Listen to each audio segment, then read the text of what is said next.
ডিসিএসপিদের বলছি, আপনারা যে ভালো ব্যবহার করছেন আমরা জানি, আপনারা চিপায় পড়ে আমাদের সাথে ভালো ব্যবহার করছেন।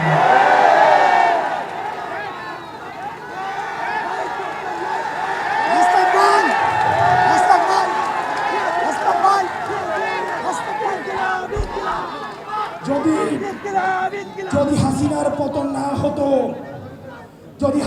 পতন না হতো, তখন এই ডিসিএসপিরাই গণভবনে প্রমোশনের জন্য লাইন ধরত। আমরা সাংবাদিকদেরকে দেখছি, আমরা সাংবাদিকদের উপরে নজর রাখছি।